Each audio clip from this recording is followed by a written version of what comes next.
Welcome to another episode of Touring the AFC South. I am your host, Mike Patton. And on this episode, we will be talking about the reigning AFC South champions, the Jacksonville Jaguars. Talk about a little bit the free agent moves and, of course, the draft. But we'll get to that a little bit later in the show. First of all, thank you for coming on with me to talk about this. I didn't introduce my guest. That's my bad.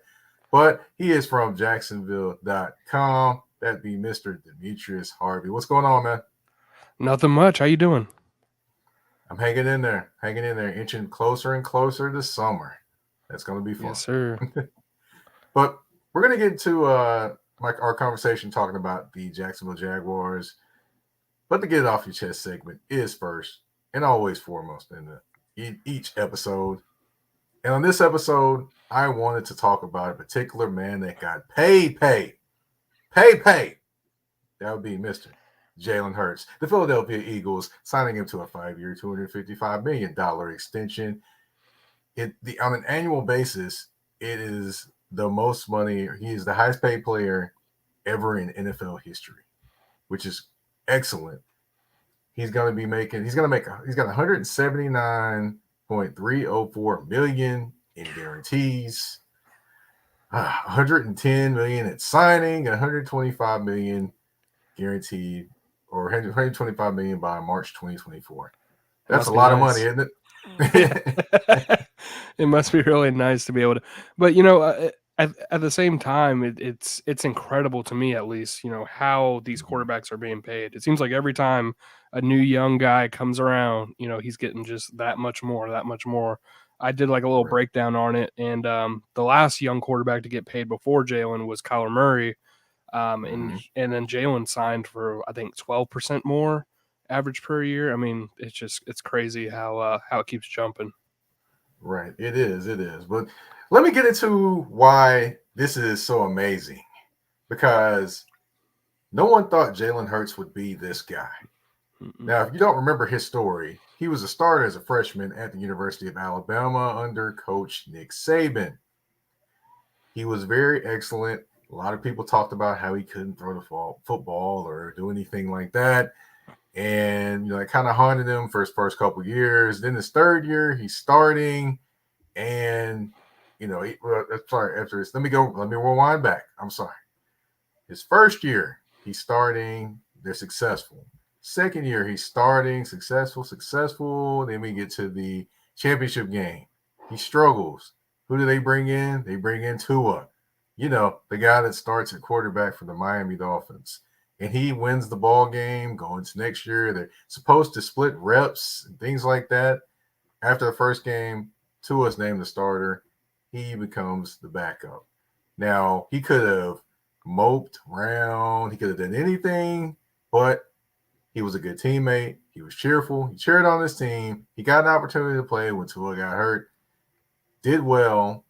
Still led the team. And eventually he transferred out of there to the University of Oklahoma, where he set career highs in rushing touchdowns, passing touchdowns, and he was his best self at the University of Oklahoma in terms of college play. And then going into the draft, of course, there's still the doubts out there. Could he throw the football? They just saw him throw the football at the University of Oklahoma, but still ask if he could throw the football, by the way. But he still, kept his head up, was very confident in himself. He got picked second round for the Philadelphia Eagles, and a lot of people just kind of eviscerated him. Talked about how he couldn't throw, trying to figure out what the Eagles were doing. Why would they do this? They have Carson Wentz. Well, as you can see, a few years later, they knew what they were doing, because Carson Wentz has been on a couple teams since then, and the Eagles made it all the way back to the Super Bowl with Jalen Hurts. And he is shown to be a leader, a guy that's a calm influence, and a guy that can throw a great deep ball, by the way. So my get off your chest segment is for Jalen Hurts. He could have got a few things off his chest and said a few things to media, but he was quiet, calm, and he knew what he was, which is a special young man and a special quarterback. And props to Nicole Lynn, agent from Clutch Sports. Props to her for getting him this deal. And secondly, props to her because she took a chance after his last game at the University of Oklahoma and actually slid the DMs, sent him a message. Actually, hey, said, hey, have you picked an agent? If not, I'd love the link. That basically was the message that she sent. That started a dialogue, and eventually she became his agent. And now she is the super agent that she is. The Get Off Your Chest segment for this episode, Jalen Hurts, but still, you got to give props to Nicole Lynn. That's one bad black woman. I got to give her She's amazing, man. It's crazy to see her journey. I remember when she was first starting out, and it only seems like a few years ago, really. When she had the big target, guy in the draft, Quentin Williams, and then she obviously got his brother too, Quincy. And now all of a sudden she's representing all these guys. I think even Bijan Robinson from this draft, correct.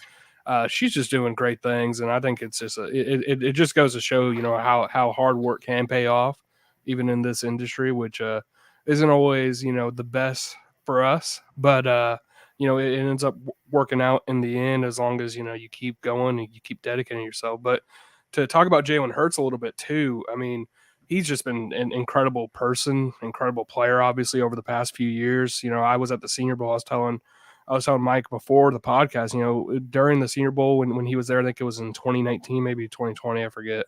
But he went, first of all, which is rare for guys who are going to be drafted in the first or the second round. And he did all the interviews. He didn't act as though he was too good to be interviewed or too good to be talked to. There were some kids that came from, I'm not exactly sure, but they were in Mobile, and they showed up, and then all of a sudden, Jalen goes over. They were huge fans of Jalen. He goes over and signs autographs for all of them, talks to them all. And from what I know, that none of that was all set up. It was just a spur of the moment thing, and it was just incredible to see. I think that it just goes to show his character, things of that. And then obviously he deserves what he was getting paid after an incredible season, which showed him, I think he came in maybe third for the MVP race, maybe second. But either way, it's just amazing. Very much so. Very much so. Now, he did make it to the title game. Unfortunately, did not win the Super Bowl. But the team we're going to talk about did win the championship of their division. That would be the Jacksonville Jaguars, the champions of the AFC South. Now, how does that sound, Who would have thought, man? I remember I think we did a podcast right before the season started. Maybe it was during the season. Either way, it was at a time when, I was saying there's no way the Jags are making the playoffs. Obviously their season's kind of like in the toilet, and then all of a sudden, they rise up, and they take the division. They beat the Titans, then they go to the divisional round of the playoffs. They fall to Kansas City, which, I mean, everybody did last year, obviously. So it was an incredible turnaround. I think that just goes to show, how good of a coach Doug Peterson is, and sort of the direction the franchise is heading in. Before it was either stagnant or it was going down for years. This is dating back to maybe 2008. And, all of a sudden now it seems to be on the rise, and it's thanks to Peterson and obviously Trevor Lawrence. Right. Now, it's on the rise, but of course, with any type of rise, there's going to be pieces that fall off the ship, i.e. free agency. Now, one of those big pieces is offensive tackle Jawan Taylor. He left the Jacksonville Jaguars, and he joined the team that beat the Jacksonville Jaguars in the playoffs, the Kansas City Chiefs, 4-year, $80 million deal, $60 million guaranteed. How big of a loss was that? It's a huge loss, man. First of all, I'm happy for Jawan. I got to know him pretty well last year, and then during his rookie season, the last time we were allowed in the locker room before COVID. I did a whole write up on him and how he lost his father, unfortunately, early last year, and he sort of had to battle through that, and he did. He ended up earning the starting job. It was a competition between him and and Walker Little. He earned the starting job, had his best season as a pro. Perfect timing for him because he's able to get paid. Now he's going to move to left tackle, which is a more premium position. I don't know how that switch will go for him, but as far as the Jaguars, it's a big loss. I think that a lot of people undersell it because they believe that heavily in Walker Little, who, for me, I mean, he's only had, I think, 7 starts in his career, including the playoffs. It's not enough for me to say, this guy is the real deal. This guy can easily take over Jawan Taylor, who started every single game he played in for the Jaguars, which is every single game in general since he was drafted. He missed, a few snaps. Pretty much you can count on maybe 2 hands how many snaps he missed over the course of his career, and all those snaps came last year that he missed. So, it's a big loss. I think that time will tell whether or not they're going to be able to recover from it. Time will tell whether or not Walker Little is ready for that, big jump. And then obviously for depth, they don't have a guy anymore who can play that swing tackle role, at least at a high level, which is a bit of a luxury, but it's something that the Jaguars have had over the past couple of years, and now they don't. Right. Now, Jawan Taylor wasn't the only guy that left the team. There was a few others. That would be Mr. Arden Key, left for the Tennessee Titans, 4.5 sacks. But, to me, he brought the attitude, the tone, and just, an energy that no one else brought on that defensive line. Of course, another loss is Marvin Jones Jr. He went back to Detroit, which that's not quite that big of a loss, because of a guy we're going to talk about a little bit later. But what did you expect either of those two to stay, or did you kind of expect both of them to leave? So I knew Marvin was going to leave. He basically told us throughout the season, then obviously at the end of the season, that this was his last year in Jacksonville. He knew that regardless of what happened, they could have won the Super Bowl. He initially told us that, his plan was to move out west to be more with his family. That's sort of where he wants to locate his family, out in California, where he's from. But obviously he changed his mind and went to Detroit. Maybe it was just a great offer. So I wasn't really surprised that he left. Semi-surprised about Arden Key because I know how much they wanted him back. I know how much they were looking forward to continuing what he brought to the table last year. I think that that's a guy who, you're right, he brought a lot of energy. He was somebody who, those intangibles that you can't really see just, based off stats or anything, he was able to bring sort of a different level of juice, if you will, to the defense. He was able to spark some pass rushes. He was one of their best pass rushers, even with 4.5 sacks. That's a lot of snaps that's just gone now because they couldn't retain him. And then for him to go to a rival in the Titans, obviously that's probably a little, Jaguar fans were a little bitter. I think that he sort of kicked off a little bit of I would call it more PR or fluff for the Titans by saying he was disrespected by the Jags, and that could have been the case. But from what I know, it wasn't too much disrespect. But it was a situation where the Jags kind of have been like this throughout the entire offseason, where they'll stick to a number, and they're pretty stubborn when it comes to being able to fluctuate or change, especially when it comes to certain players. So, he was a bit of a surprise because of what he brought to the table, but not too big of a surprise because I knew that they were in that weird cap situation where they have to make sacrifices. They can only go up to a certain amount. Whether or not he should have been a guy you go above and beyond for is, that remains to be seen. And then I think the last guy who left, Chris Manhertz, he went to the Broncos. Not really surprised by that. They wanted him back. He's a blocking tight end. Not a huge loss in terms of that. I think that you can probably find somebody that's similar, not the same, in the draft. Right. Definitely. We're going to get into who they brought in terms of players and, via trade as well. We're going to get into that right after this commercial. You're listening and watching Touring the AFC South with your host, Mike Pat. Whether it's local or long distance, Milligan Logistics has you covered. Milligan Logistics was established in 2020 with over a combined 15 years of experience in trucking, hauling, and logistics, along with over 50 years collectively of project management experience. Again, whether it's near or far, Milligan Logistics has you covered with quality service, efficiency while taking pleasure in exceeding clients' expectations.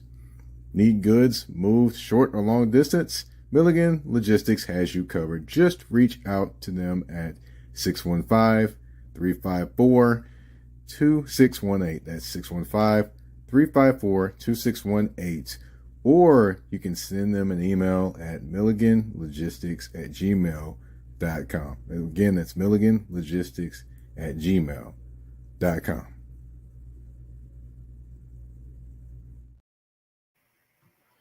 All right, and we are back. When we left off, we were talking about the departures from the Jacksonville Jaguars. Now we have to talk about who they kept. And one of those guys that they kept, that would be Mr. Evan Ingram, the tight end, who had a career year. They kept him on the franchise tag. Now, I know they're trying to work towards a deal, but either way, he's there for next year. How big was it to keep him and keep that continuity going? It was huge. I mean, that was their number one priority going into free agency. You know, with all their players, he was their top guy. There was no way, in my opinion, that they were going to let him go. That it was always going to be either a long-term deal, which obviously he preferred, or the franchise tag, which the team has no problem slapping on him, considering it's so low for a tight end, which today's NFL, you can kind of debate if it should be that low. But yeah, no, it was a perfect guy to bring back. He was great for the locker room, completely turned around his career in terms of his perception, in my opinion, from when he was with the Giants. You know, obviously Giants fans will still hold a grudge, but the rest of the league, I think, you know, has a little bit more respect for Evan. I think that, 73 catches, I think 750 something yards and 4 touchdowns, you know, great piece for the team. I think that was a home run signing last year, and they obviously saw the fruits of that, and now, you know, he's going to remain a Jaguar at least for the 2023 season.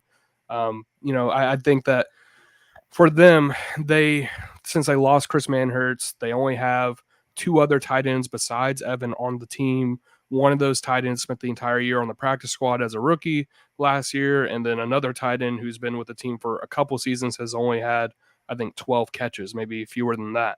So, you know, he was a priority. He knows how much leverage he kind of has. And so that's sort of working its way out now. Okay. All right. Now, another player I think that is very interesting on this team in terms of what he brings is Travis Etienne. Now, he isn't a free agent. I'm just pointing out that he's an interesting piece of this team. Of course, he can be very explosive. He can catch the ball in the backfield as well, but he does stay dinged up. So that is why it is key that I believe the Jacksonville Jaguars got running back Dearness Johnson from the Cleveland Browns. How can you kind of imagine him fitting into the fold down there with this team, with his kind of power running and soft hands out of the backfield? Yeah, he's kind of a perfect fit for them. I mean, ideally, last year they would have had James Robinson kind of have that same role, and he would be the James Robinson of old, but he just wasn't. They had to move on. So now you bring in Dearness Johnson to pair with Travis Etienne and Jermichael Hasty, who, you know, Hasty is more of a sort of scat back kind of guy. Etienne is obviously more well-rounded, I think, but he still has sort of scat back sort of mentality, whereas Dearness Johnson has, you know, straight up the field, you know, power. I think that's a guy who can go in and convert those 3rd and 1s, but he still offers, you know, downfield speed where he can still get away from guys because, you know, during his time with the Browns, you're going behind Kareem Hunt and Nick Chubb. You're not really going to get any carries, but once those guys went down, he came in and did amazing. You know, was it credit to the Browns offensive line as well, of course, but the Jags have a pretty solid offensive line too. So I just think it was a really good fit for them. I think that they needed a guy like him desperately. They need somebody who can ground and pound teams because they really don't have that guy on the roster as of today or as of before they signed him. So, you know, they weren't going to ever be big players in free agency. Trent Baalke sort of came out and said that multiple times before. So it kind of made sense that they didn't actually pay very many players. and the guys they did pay, I think that they can be depth pieces for moving forward. Right, right. And last but certainly not least, I mentioned previously that Marvin Jones was not a part of this team anymore, but I was going to talk about his replacement. His replacement is Calvin Ridley. Now, he's a potential number one wide receiver that the Jacksonville Jaguars traded for last season as he was suspended. Traded for him for a 2023 fifth-round pick. Could be better depending upon how he produces on the field.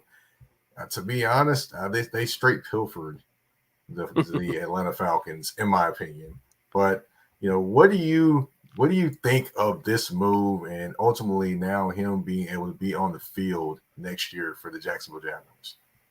Yeah, I mean, it was Trent Baalke's best move that he's made as a GM. I think that it was a very savvy move because, like you mentioned, they gave up the fifth-round pick. And then for next year's draft, it can go up to a second if he signs a new deal, which means he did really well.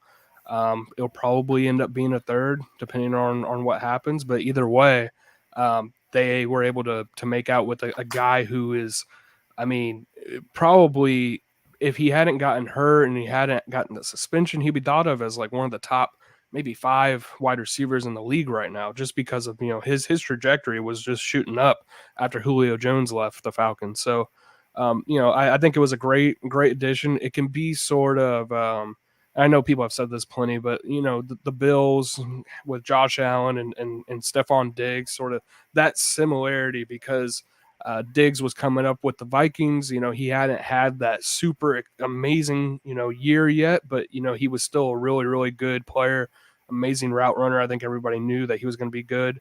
And to pair him with Josh Allen, it's only obviously shown that it can blossom a quarterback, especially a young quarterback. And I think that having Ridley here for Trevor is fantastic. I think that they know that they can get more out of Trevor this way. They can get more out of all the other weapons, Christian Kirk, Evan Ingram, like we already mentioned, Travis Etienne, Zay Jones, who's now sort of forgotten because of Calvin Ridley coming in. So they have a bunch of weapons now, and I think that that's sort of what you need to do when you draft a quarterback like Trevor Lawrence. You have to surround him with guys who can play, and I think they've done that.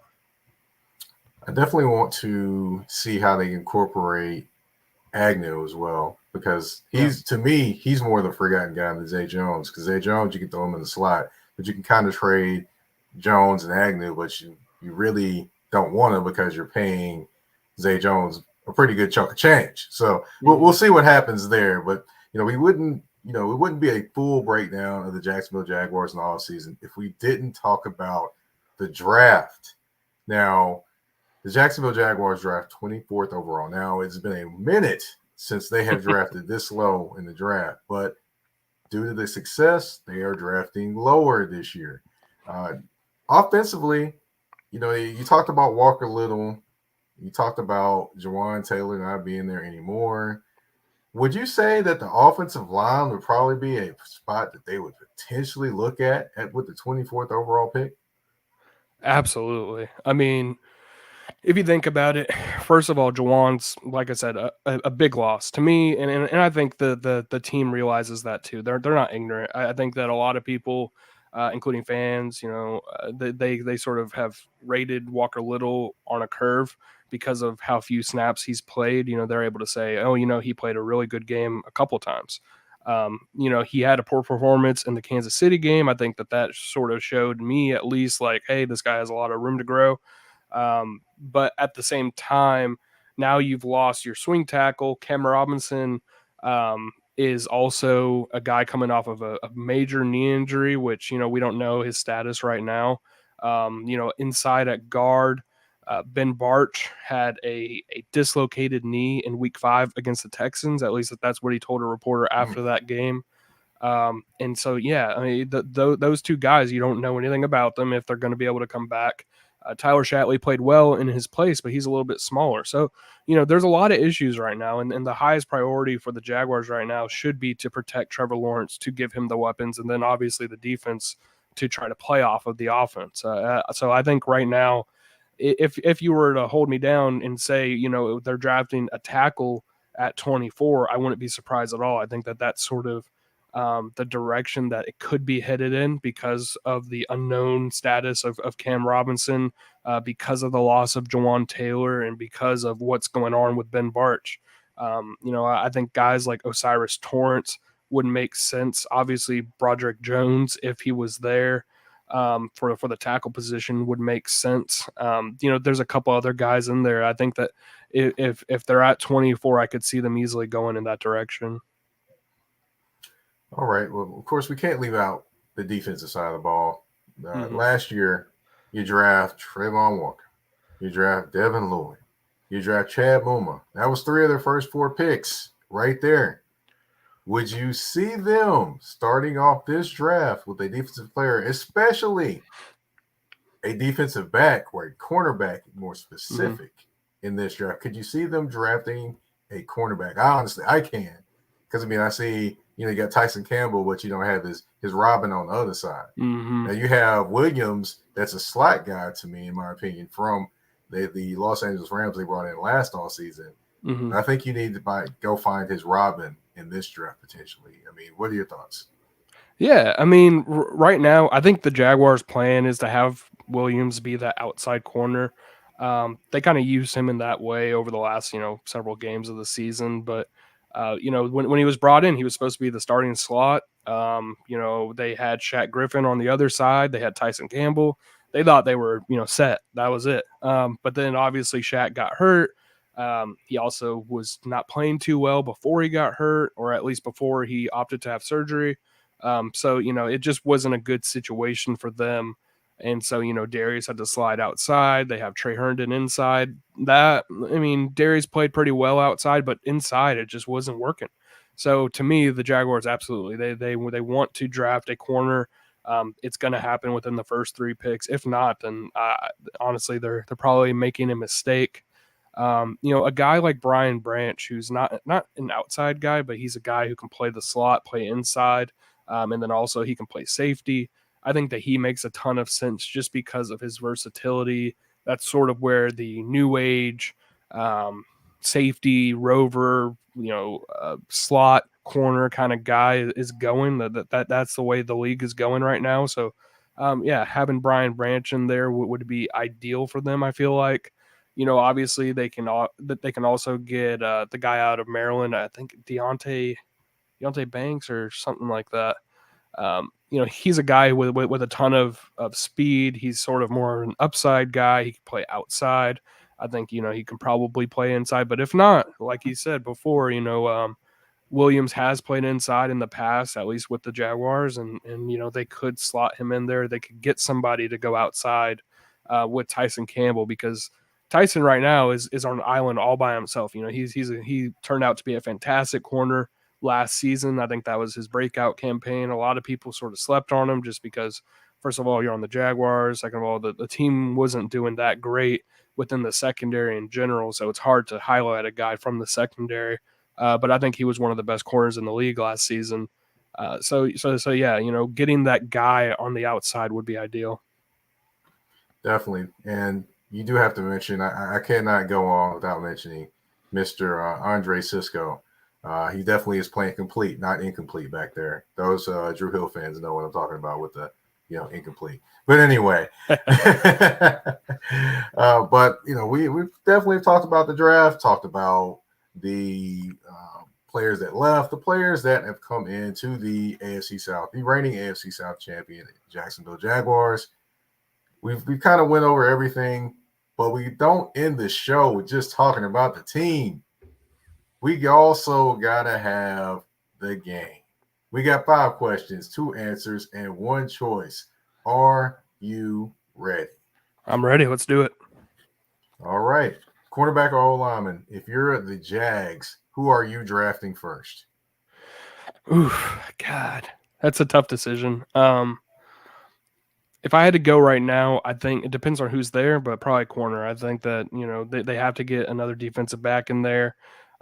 It'll be tough. If there's a really good offensive lineman, I would take him, but they really, really desperately need another defensive back. So I would go with corner for now, slightly.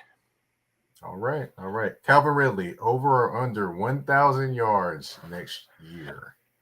See, that's tough. Even Calvin has like really high expectations for himself. He'll get on and say he's having 1,500 yards, 10 touchdowns, and you're like, yeah, you like that confidence, but he hasn't played, in over a year. He even didn't play all of 2021. Really, he played some of it. So it's tough for me to say over on that, even though I know how talented he is. But I'm gonna go under just because they have guys like Evan Ingram, Christian Kirk, Zay Jones that are going to take up the yards. Not everybody can be 1,000-yard receiver, but if it is the case that they are, then obviously Doug Peterson deserves yet another raise. Yeah. Dearness Johnson, over or under 4 starts this season? Starts. That's going to be, well, I'll say over. Actually, I think he'll end up starting. If you count a start as just the first player to be on the field for the offense, I could easily see Doug Peterson starting Dearness Johnson over Travis Etienne. And not to say that he's going to out-snap Travis, but depending on what game it is, that could easily happen. They pretty much did it last year with James Robinson and Travis. So if you consider it sort of similar to that, I could absolutely see Dearness having at least 4 or 5 starts. Oh, interesting answer. I don't know if I was expecting that one. Okay, offensive tackle, Walker Little, or someone else at the tackle position opposite Cam Robinson? I'm going to go with Walker Little. It's the sort of easy answer for now, but I think that they like him a lot. Understandably, he came out as one of the better tackles in that draft, even though he hadn't played the season before. He's shown some stuff on tape which could lead you to believe that he's going to be good. And I think that they don't really have anybody else there for now. And it just makes sense if you draft a guy, he can maybe come in and play that right tackle spot, but you already have Walker Little, so you might as well just stick with him.